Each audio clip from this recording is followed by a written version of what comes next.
Siap Ardiansa. Yes! Yang ini Buffon. Yes!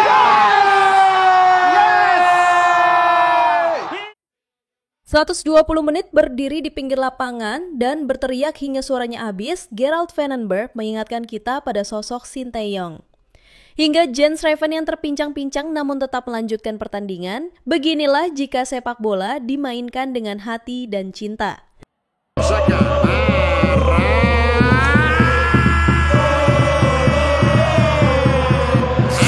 Selama 120 menit yang terasa seperti seumur hidup, Gerald Vandenberg berdiri nyaris tak bergeser dari sisi lapangan. Sosoknya yang biasanya kalem dan penuh perhitungan, malam itu berubah menjadi gambaran nyata dari gairah, kepemimpinan, dan rasa lapar akan kemenangan. Mengenakan jaket tim berlogo Garuda Muda yang basah oleh keringat, Vandenberg tak hanya menjadi pelatih. Ia adalah komandan perang yang terus menyulut semangat anak asuhnya.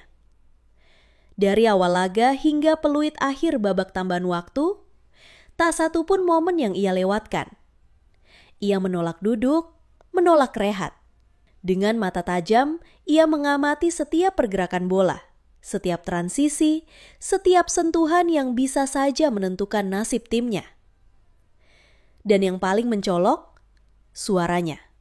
Teriakannya terus menggema. Bukan sekedar instruksi teknis, tapi juga teriakan emosional yang menggugah semangat para pemainnya yang nyaris kehabisan tenaga. Instruksi yang datang bukan cuma dari kepala, tapi dari hati. Para pemain muda itu sebagian besar bermain di bawah tekanan besar untuk pertama kalinya di level internasional, terlihat menyerap setiap kata, setiap gestur sang pelatih. Vandenberg menjadi semacam jangkar emosi bagi skuad Indonesia yang sedang berjuang mati-matian melawan tekanan lawan, waktu, dan stamina yang menipis. Namun, perjuangan itu menuntut harga. Ketika peluit panjang dibunyikan dan pertandingan usai, tubuh Vandenberg memang masih berdiri, tapi nadanya lenyap. Suaranya habis, betul-betul hilang. Tak ada sepatah kata pun yang bisa keluar. Ia hanya memberi tepukan pelan di pundak para pemain yang satu persatu menghampirinya. Sorot matanya mengatakan lebih dari cukup. Kalian sudah memberikan segalanya. Dan ketika waktunya tiba untuk sesi konferensi pers, banyak yang menunggu komentar dari pelatih kepala. Media lokal dan internasional sudah bersiap ingin mendengar pandangan dari sang arsitek lapangan. Tapi yang muncul justru bukan Vandenberg. Sebagai gantinya, asisten pelatih Frank van Kempen hadir mewakili sang pelatih. Suara beliau habis, ujar Van Kempen sambil menghela napas. Dia berteriak terlalu keras tadi, jadi sekarang sudah tidak bisa bicara. Makanya, saya yang hadir di sini menggantikannya. Untuk malam ini, sudah cukup bagi dia. Pernyataan singkat itu justru menjadi refleksi mendalam atas totalitas dan loyalitas Vandenberg. Ia bukan tipe pelatih yang duduk nyaman di bench dan menyerahkan sisanya kepada nasib. Ia adalah pelatih yang menyatu dengan timnya, yang rela mengorbankan suara dan tenaga demi memastikan anak-anak muda itu tidak kehilangan arah.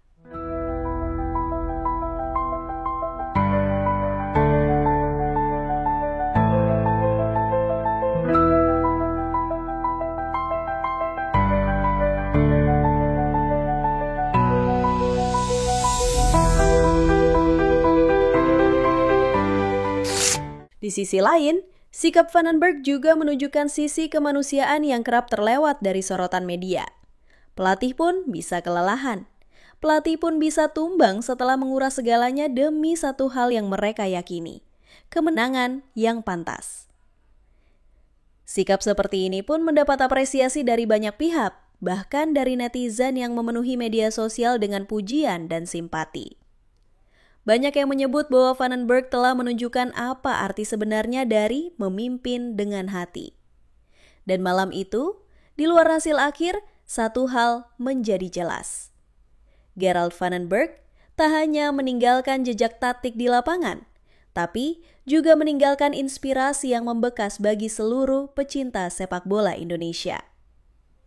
Ia mungkin tak bisa berbicara di ruang media, Tapi aksinya selama 120 menit di sisi lapangan telah berbicara jauh lebih keras dari kata-kata.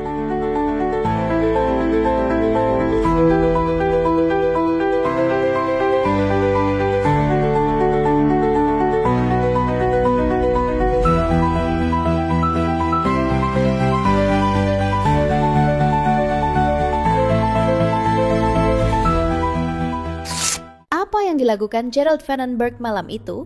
Berdiri 120 menit di tepi lapangan, berteriak tanpa henti hingga suaranya habis, dan akhirnya tak bisa menghadiri konferensi pers, langsung membangkitkan memori mendalam tentang sosok yang sangat dicintai publik sepak bola Indonesia, Sintayong.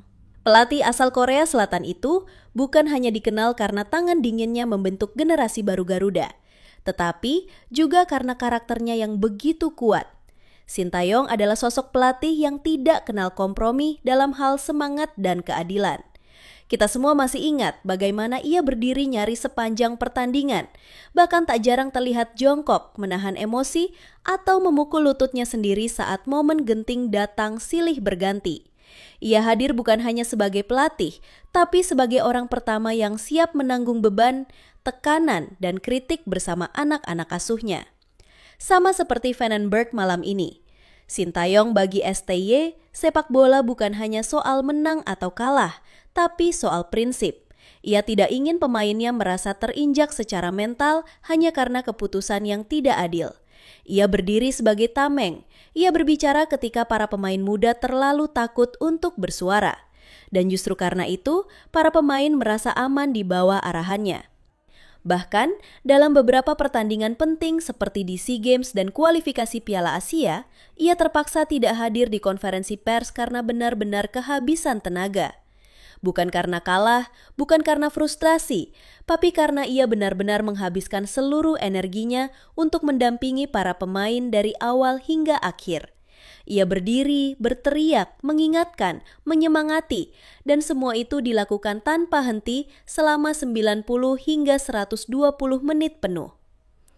Namun ada satu hal lagi yang membuat Sintayong begitu dihormati, bahkan oleh lawan sekalipun. Ia tak pernah ragu untuk menyuarakan ketidakadilan. Ketika wasit bersikap tidak adil, ketika perangkat pertandingan merugikan timnya, Sintayong tak akan tinggal diam. Ia sering terlihat melangkah ke arah ofisial keempat, memprotes keputusan-keputusan yang dianggap tidak konsisten, bahkan mengecam tindakan yang tidak fair secara terbuka di hadapan media. Bagi Sintayong, sepak bola bukan hanya soal menang atau kalah, tapi soal prinsip. Ia tidak ingin pemainnya merasa terinjak secara mental,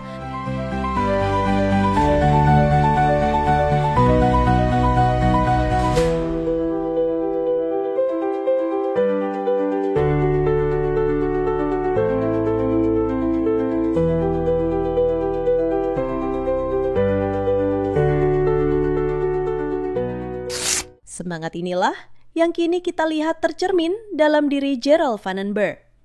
Meski berbeda negara, berbeda kultur, bahkan berbeda era, namun satu benang merah menyatukan keduanya. Keberanian untuk menjadi pelindung bukan hanya pelatih. Gerald Vandenberg mungkin belum banyak bicara di media, tapi sikapnya malam ini menunjukkan bahwa ia juga tidak akan membiarkan para pemainnya berjalan sendirian. Ia hadir, ia bersuara, bahkan hingga suara itu hilang. Dan seperti Sintayong, ia juga siap berdiri paling depan ketika keadilan dirasa tak berpihak. Publik pun mulai merasakan aura yang serupa. Banyak yang menyebut bahwa Vandenberg adalah penerus semangat Sintayong di level kelompok umur. Bukan berarti lebih hebat, tapi karena keduanya sama-sama menunjukkan jiwa pelatih yang menyatu dengan tim. Baik saat menang, kalah, maupun ketika diperlakukan tidak adil. Inilah tipe pelatih yang dicintai bukan karena gelar, tetapi karena hati. Dan jika Indonesia ingin membangun masa depan sepak bola yang kokoh, kita butuh lebih banyak sosok seperti mereka.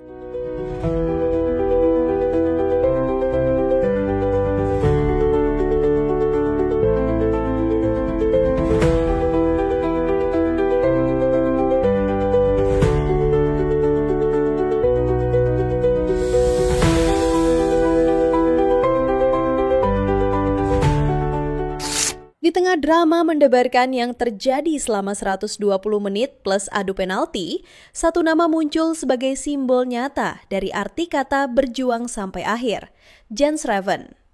Striker naturalisasi muda ini bukan hanya tampil sebagai penyerang, tetapi juga menjadi lambang dedikasi dan pengorbanan total demi Merah Putih. Menjelang akhir babak kedua perpanjangan waktu, Raven terlihat berlari sambil terpincang-pincang. Langkahnya tidak stabil, ekspresi wajahnya menahan sakit, namun ia tetap berada di lapangan. Cedera yang ia alami bukan ringan, tapi ia tidak meminta digantikan. Ia tidak mengeluh, ia memilih bertahan. Dalam kondisi seperti itu, Raven sudah tidak lagi bisa berkontribusi penuh sebagai penyerang. Namun ia tetap mencoba membantu pertahanan, menutup ruang, dan menunjukkan bahwa perjuangan tak selalu diukur dari gol atau assist. Keberadaannya di lapangan menjadi simbol keberanian, bahkan saat tubuh mulai menyerah, semangat tak boleh padam. Dan momen paling menyentuh terjadi ketika pertandingan berakhir dengan adu penalti.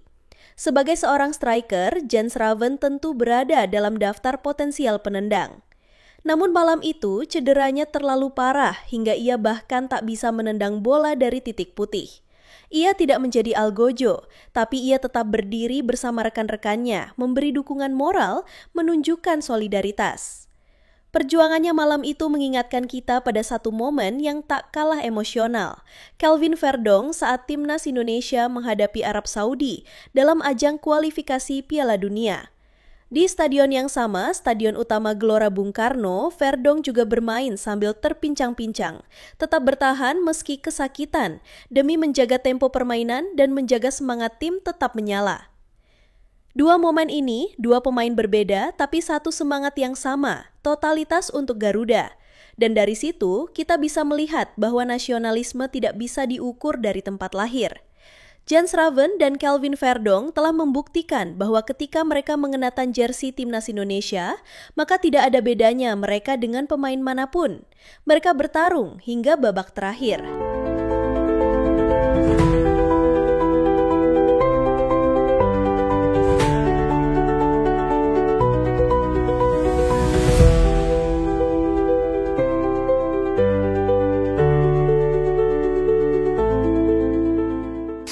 Di sepak bola, kadang kata-kata tak lagi cukup. Taktik, strategi, bahkan statistik semuanya bisa sirna ketika perjuangan benar-benar melebihi batas logika.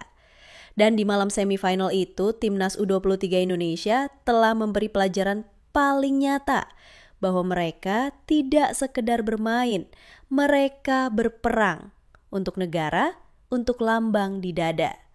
Gerald Vandenberg berdiri 120 menit penuh, memberikan arahan tanpa jeda, berteriak hingga pita suaranya menyerah.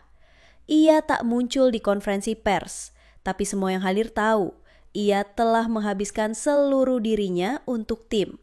Ia memimpin dari pinggir lapangan, dengan tubuh yang mulai melemah, tapi semangat yang tak padam. Di tengah lapangan, Jens Raven memberi narasi lain. Seorang penyerang yang kakinya tak lagi bisa menopang dengan sempurna, namun tetap bertahan. Ia tak mampu ikut ambil bagian dalam adu penalti, tapi tetap berada di sana, menyemangati, menegakkan kepala rekan-rekannya, menjadi bagian dari kemenangan, bahkan tanpa menendang. Dan jika kita mengingat Kelvin Verdong yang pernah terpincang-pincang di stadion ini saat melawan Arab Saudi, maka jelas satu hal. Nasionalisme tak butuh paspor. Ia hidup di hati siapa saja yang bersedia berkorban sepenuhnya untuk tanah ini. Jens Raven dan Verdong adalah buktinya. Dua pemain yang tak gentar memberi segalanya selama nama Indonesia tersemat di dada. Kini Garuda Muda melangkah ke final. Bukan hanya dengan skor, tapi dengan harga diri. Mereka membawa luka, semangat, dan tekad dari malam luar biasa itu untuk dituntaskan di Gelora Bung Karno. Kalau kamu merinding menyaksikan perjuangan malam itu, bantu kami terus dukung Garuda Muda dengan like, subscribe, dan komentar kamu di bawah. Siapa pahlawan di matamu malam itu? Dan apakah kamu percaya bahwa gelar juara kini tinggal sejengkal lagi. Bersama kita bersuara, bersama kita juara.